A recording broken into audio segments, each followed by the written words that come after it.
once you get everybody who's healthy and off the weed. Do you guys enjoy the taste of burnt boogers and semen? If I wanted to see Michael Fassbender be gay with himself, I would have just watched Assassin's Creed again. Bird Feed! Hey everyone, welcome to Bird Feed. We are back once again for 2018. Today, me and Michael are going to dive right into Antman and the Wasp review. Yeah. The 20th film now from Marvel. We're at 20? That sounds accurate, yeah. 19 or 20? Because I know it was 18 before Avengers 4. Yeah, that's right. Oh, it's 20. Was it? Because it was 18 going into Avengers. 18 going into Avengers, and Avengers Infinity War was 19. Okay. Yep, nailed it. Yeah, it's the 20th film from Marvel, Antman and the Wasp. We saw it Thursday night in a very hot theater. Woo, it was hot. Pants were a bad decision. Yeah, and the leather seats stuck to it. But yeah, I mean, overall, I enjoyed it. I thought it was a fun movie. I thought it was pretty good. First initial thoughts. Overall, I liked it. I just thought it was kind of like more of what we liked in Ant-Man. Right. Yeah, kind of cranked up to the next level, I guess. Yeah, and that's basically what they gave us. They gave us, what fans probably wanted from Ant-Man and everything else. Mm-hmm. It does take place before Avengers Infinity War.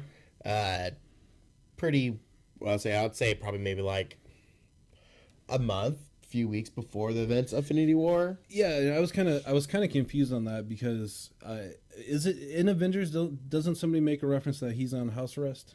Yeah, and that's what I was thinking too. So I'm trying to think because it was at the end of his house arrest. So in this movie, he's within 3 or 4 days of his house arrest being over. Right, That's right. Kind of how the movie starts off. So I was kind of ambiguous. He's been on house arrest for almost 2 years. That was his agreement with the United States and the German government for his actions out in at the German airport with the Civil War stuff. But yeah, I mean, overall, it was decent. I thought the acting was good. Paul Rudd, was his normal charming as ever, charming humor self. Evangeline Lilly. Evangeline Lilly. Yeah, Evangeline. That's when I talk about her, my mouth goes. Blah, blah, blah. Yeah. But yeah, no, I thought she did really good as the Wasp. I actually kind of wanted more of the Wasp. Yeah. In there, but as most Marvel movies, I want more of things, and they have to have some sort of story. I thought it was good pacing as well. It was a decent pace, Yeah. It kept to one story. There wasn't a lot of jumping around. Wasn't a lot of lulls. Yeah, and there, but there was a lot of LOLs. Those lols. It was pretty funny. I thought it was funny. Not really a spoiler. I've seen it in some TV spots, but when he goes like child height. Yes, I thought that was pretty funny because we've seen him go big. We've seen him go incredibly small. Like, what if we just made him kind of small? Yeah, and that went on for almost too long. But it just a little bit. It got funnier and funnier as it went on. Still, which is kind of a recurring theme in this movie. Is they had a lot of jokes. They're like, all right, you can stop now, but then they keep going. Like, oh, I'm on board. This is so funny. Yeah, and so I definitely recommend go see it, especially in theaters. Give Marvel your monies. Yeah, go check it out. It's worth a theater view, I think. Yeah, I mean, there's not a lot I can say without spoiling it. Yeah. I'd say without any spoilers, the biggest issue I thought with it was I think Marvel had another villain issue. Ghost was all right. Yeah. I liked the kind of her reasoning but they made her seem like an assassin, yet she wasn't really much of an assassin. Yeah, you understood her motivations, but at the same time, you're like, that's kind of a lame route to get to those motivations. Right, and I don't think there was enough of her as well. Yeah. She didn't seem like she was the main antagonist of the film. Yeah, that was also kind of convoluted. Like, who is the actual bad guy? Right. I thought there was going to be, maybe a surprise villain or someone else was, coming out of the woodworks to take on Ant-Man, but the antagonist really, which I'll dive into the spoilers, kind of threw me off, and me too. I kind of agree. I'm not sure if we're on the not yet. Same. I will say, as you see in the trailers, her abilities are very interesting, and like you kind of look forward to those parts where you see her and the Wasp on the screen at the same time. Right. That part is fun, but we can jump into spoilers and explain why that's confusing. Yeah. Spoilers. Spoilers. Spoiler hands. For me, what I thought were the antagonists of the film was them trying to get the original Wasp out of the quantum realm. Like that was the main villain. Like the quantum realm was the villain. Like it was kind of the catalyst for the story too. Right. And in the trailers you see the large building getting shrunk down to a little bit. I thought literally that was just a little gag, part of the film.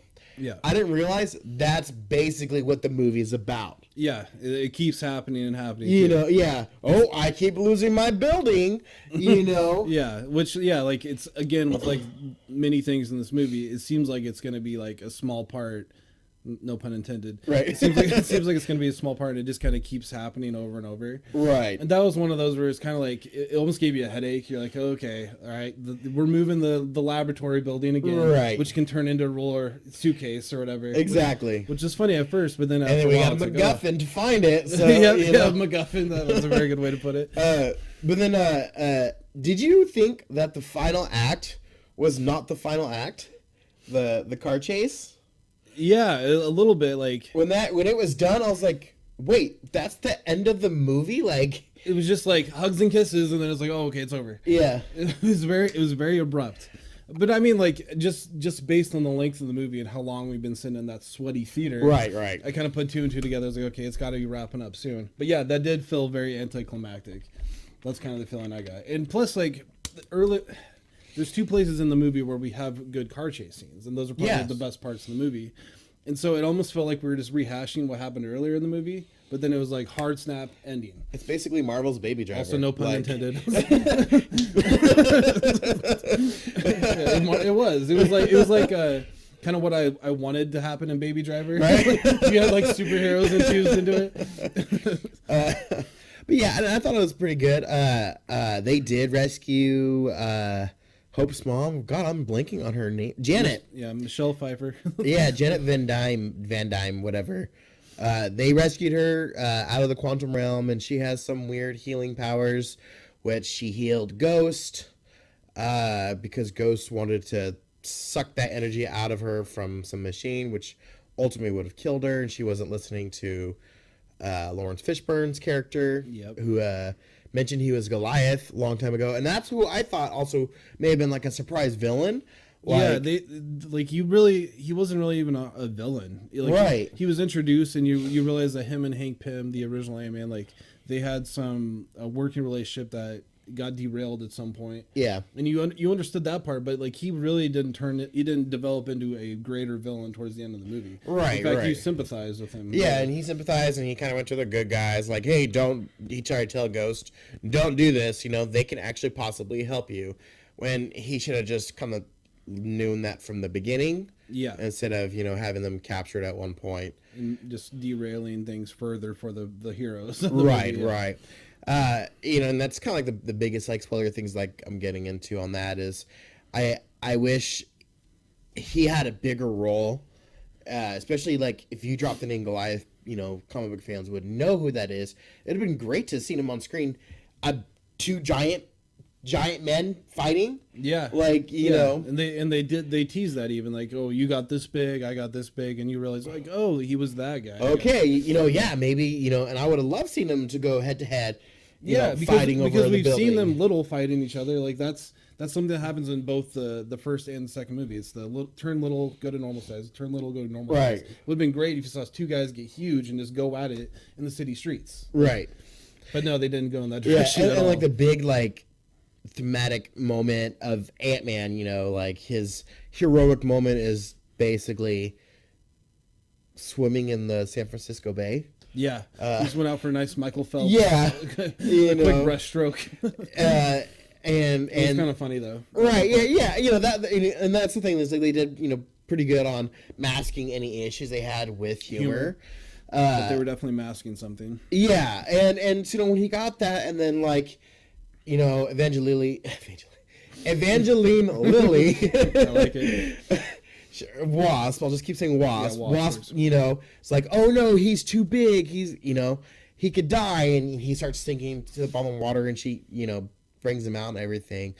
Can I get a giant wasp? Like, yeah, or something. But then again, earlier in the movie, she was like, or he goes, hey, after last time I was Giant Man, I slept for like 3 days, which also felt kind of cheap. And then after him being Giant Man in the San Francisco Bay, almost dying, he's right back at it trying to save Janet and Hank from the quantum realm. It was very quick, yeah.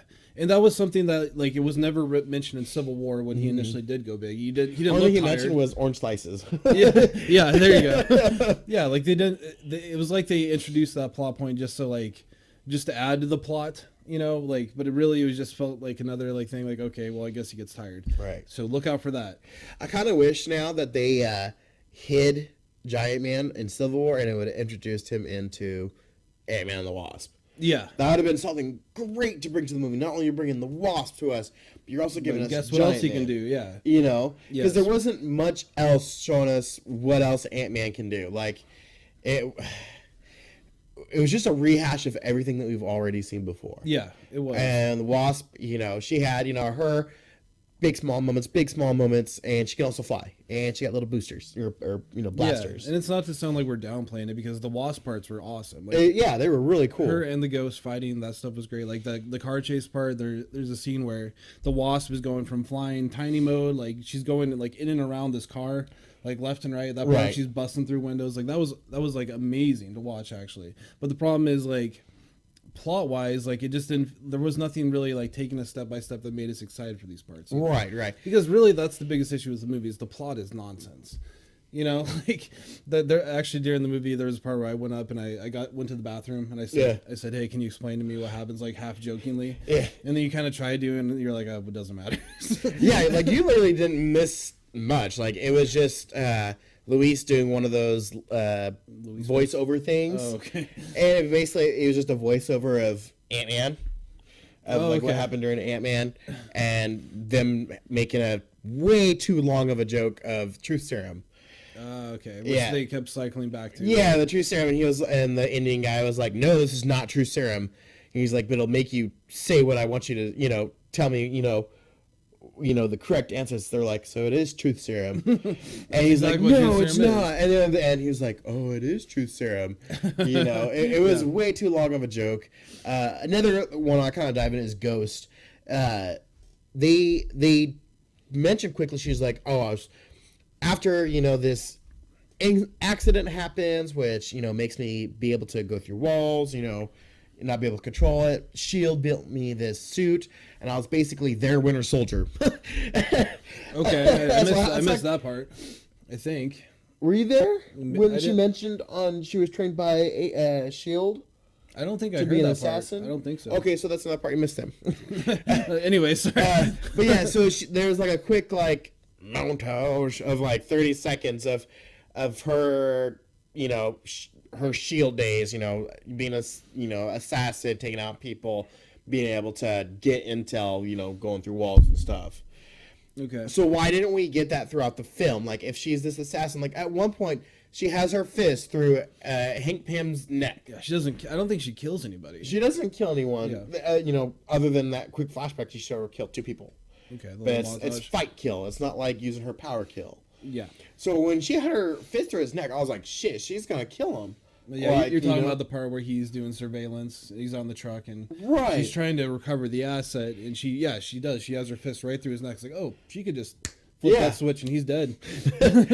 Whatever the switch it is that she flips. Right. Which is also ambiguous. And that's the thing is, I don't think they utilized her power enough during her fight scenes, and she actually doesn't have any fight scenes because a lot of it is chasing. Let me try and grab, get the suitcase of a building. Yeah. And I really wish there was more of, of a fight or, show us what she really is capable of. Because, other than that, I just see, a super emotional character. Obviously, I get it. She doesn't want to die, Yeah. Great motivation. She doesn't want to die. Okay. Well, show us, that that the mentality, desperation, like the desperation. that Exactly, she'll do anything to save she her will own literally life. do anything. Like when she was saying, "Oh, I'm gonna go kidnap that girl," Scott Lang's daughter. Goliath was like, "No, don't do that." No, she should have done that. Yeah, that would have taken care Right. of business. You start threatening someone's family, that changes things. Exactly. I just it also felt really ambiguous as to like, okay, so she lives in constant pain because of her abilities and because, you know, the accident that happened to her. But it's like towards the end of the movie you start to realize like the timer's basically up on her.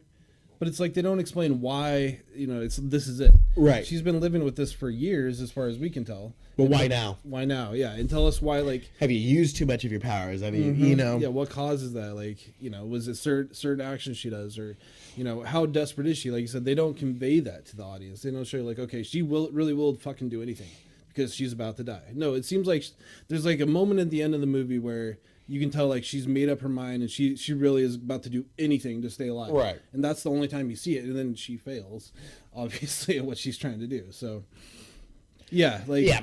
Yeah. yeah, bitch. Yeah. But okay, and then so there's also another villain. He's played by Walton Goggins. I don't know the guy's actual name. He's just bumbling Southern. Yeah, guy. He's basically Justin Hammer from Iron Man 2. I actually I like that actor. I think he's kind of funny and interesting, and he actually had some funny scenes in the movie. Right. But he was also just like a throwaway character. That's exactly what he was. He's a throwaway, non-super villain. Yeah, exactly. Yeah, he's just a human. He's just like, I like money, and I'm ready to do anything for money. He just wants that so he can get the technology to, you know. But of course, instead of energy. doing all the most obvious things he could, he's just like, I'm just gonna sidestep that and create this opportunity for the hero to sweep in. It's like, okay, you tried, I guess. Yeah. I don't know what your. I mean, if we could have motivation just gotten his character from the Hateful Eight, yeah, that'd have been great. Exactly. Which I watched that, by the way, Yeah, not the other day. Solid movie. I love that movie. And then I guess here in the last few minutes, if you don't mind, we'll dive into kind of like Avenger theories because of that one end credit scene. Go for it. Yeah. Which, by the way, you can skip the last end credit scene because it was in the trailers of the Ant. Yeah, just playing fucking drums. That was so stupid. Yeah, it was in the trailers. But the first end credit scene, which I guess from what I've read, not many people have caught, but they're trying to go back to the quantum realm to capture this energy so that they can cure, for sure, Ghost.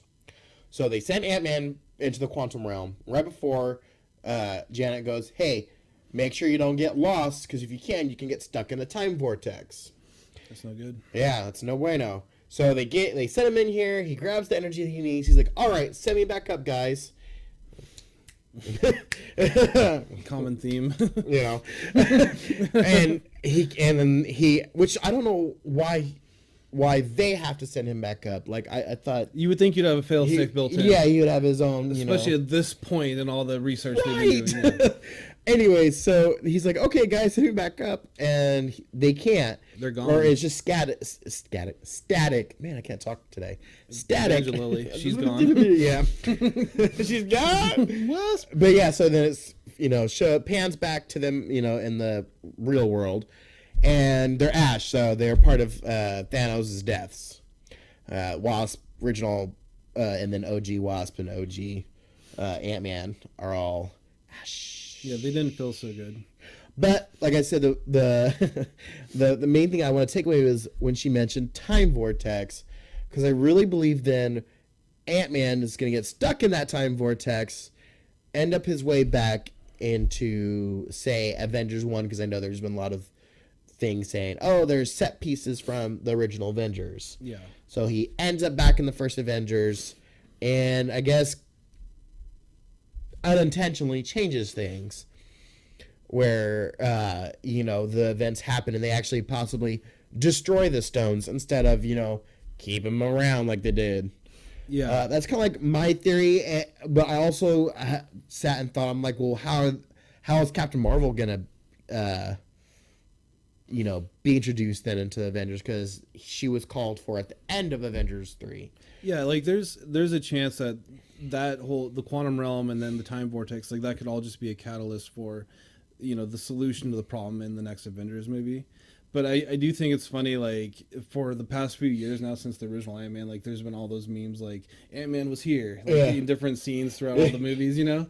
And maybe, like, it would be hilarious if they were true. If they played off of that, like, he really was there, you know? That would be awesome. It would be interesting. That'd be very creative. And especially for you and me, Marvel, if they're going to test with the time travel... Other than Doctor Strange and Stone, they better get it right. Yeah, especially if they're going back in time. Yeah. We got a real problem with that situation. Exactly. I'll tell you that right now. Yeah, I am a very critical of time travel. Yeah, that review's going to be 0 out of 10. Mess that shit up. In the future. But yeah, so I have a theory that that's where that possibly, like, say, first act is. Ant-Man ending back up, say, what is it, 2008, 2009? Yeah, however the fucking... 2012. 2012, but however the Marvel timeline works. However the Marvel wants to work. It would be 2008 as far as I know. But then again, I could see that ending up being, some character's death. Like, I would love if they made it, if Ant-Man changed the future, and in the end of actual Civil War, Cap dies. Whoa. Yeah. And and basically that gives us a reset on the Mandarin, gives us reset on Spider-Man, it gives us a reset on Black Panther. Killmonger's back alive. You never know, man. It's like the Days of Future Past conundrum. Yeah, that's kind of thing. And that's what I was thinking. We're gonna tweet this out before this comes out, but the next title for Avengers, as far as Avengers, Days of Futures Past. No, that'd be awesome. Avengers Doff. I would love really if they did that title. That would be hilarious. That's so funny you say that, because Fox would be like, oh, we still want your money. So well, it's funny. Have it. It's yours now. I see it, since I'm not like a huge I never really followed like the actual comic books for the Avengers, like a lot of those characters. Right. And I remember like when Days of Futures Past came out, and then like we started hearing like rumors that the next one was going to be Apocalypse. But the year after Days of Future Past came out, they had it was Avengers: Age of Ultron. And I remember in my head that confused the fuck out of me for some reason. I was like, wait, so was Ultron an X-Men? Or is he an Apocalypse? Or who's like, I thought Apocalypse was like an Avengers character. Like it messed with me so bad. But yeah, that would be hilarious if they actually did do something that reset the timeline completely. Like, that would be so interesting. And I've heard there's rumors that reset timeline also will allow us to get the X-Men into the MCU. Which that would make sense. But just do it smartly. Because if you do it in present day MCU, you're gonna drive me insane, and I'm gonna call out on your bullshit. Like, that's right, Devin. It just can't be done because they just need to somehow erase all the Witch X-Men is movies. An X-Men, and you've never mentioned her as an X-Men. I mean, now she's dead. But... It was enhanced and all that. Yeah, right. If they can somehow like just erase Webster's dictionary with the word enhanced with this time shift. Enhance. Enhance. Just keep zooming in on it. Enhance. I love Super Troopers. Nice. Enhance. All right. Good theory, though, Devin. Good theories. Actually, I do like it. If they do find a way to do that in a clever way, like you said, if you're doing reverse time travel, going back in time, just do it smart. Which one of these days we have to have a time travel topic when it's not 90 degrees in my apartment. Yeah, we're rushing right now to get through this bullshit. So, anything else to add on? Nope, we're done. All right. Thanks for watching Bear Feed. Have a good one. Go watch Antman. Antman. Antman. Antman. Antman.